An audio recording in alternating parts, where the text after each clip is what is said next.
warahmatullahi wabarakatuh. Perkenalkan, nama saya Siti Nurhalia dengan nomor NPM 102230009. Di sini saya akan menjelaskan mengenai IoT atau Internet of Things. IoT merupakan sebuah konsep di mana suatu benda atau objek ditanamkan teknologi-teknologi seperti sensor dan software dengan tujuan untuk berkomunikasi, mengendalikan, menghubungkan, dan bertukar data melalui perangkat lain selama masih terhubung ke internet. IoT juga mengacu pada jaringan perangkat fisik, kendaraan, peralatan, dan objek fisik lainnya yang dilengkapi dengan sensor, perangkat lunak, dan konektivitas jaringan. Sehingga memungkinkan mereka mengumpulkan dan berbagi data. Potensi penerapan IoT sangat luas dan beragam, dan dampaknya sudah dirasakan di berbagai industri termasuk manufaktur, transportasi, layanan kesehatan, dan pertanian.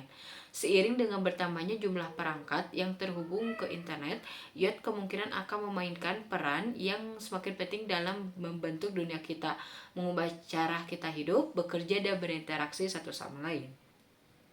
Tujuan utama dari IoT adalah menghubungkan dunia fisik dengan dunia digital, menciptakan jaringan perangkat yang cerdas dan terintegrasi untuk mengumpulkan, menganalisis, serta bertindak berdasarkan data yang dikumpulkan.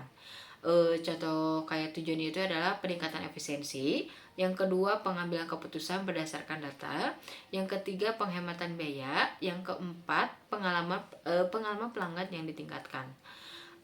Perangkat elektronik atau contoh IoT Internet of Things adalah yang dilengkapi atau terhubung satu sama lain melalui internet dan dirancang untuk bertukar data.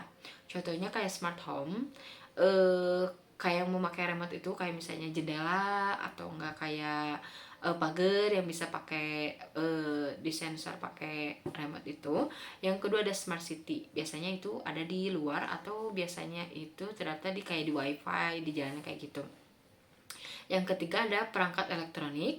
Yang keempat ada sistem keamanan biometrik. Contohnya seperti kayak ada di bank, kita bisa verifikasi pakai wajah atau enggak pakai sidik jari. Terus Internet of Things untuk akuntansi itu adalah penggunaan perangkat yang saling terhubung melalui internet untuk mengumpulkan, memproses, dan menganalisis data secara otomatis. Teknologi ini memungkinkan akuntan mendapatkan data secara real time dari berbagai sumber yang meningkatkan efisiensi akuntansi, akurasi, dan transparansi dalam pelaporan keuangan. Yang pertama itu ada pelacakan aset. IoT memungkinkan melacakkan aset fisik secara real time seperti kendaraan, peralatan, atau barang inventaris. Yang kedua ada manajemen inventaris. Sensor IoT bisa memantau inventaris secara otomatis. Ketika stok menipis, sistem bisa langsung mencatatnya dan memicu proses pembelian ulang. Yang ketiga ada pengukuran kinerja dan biaya.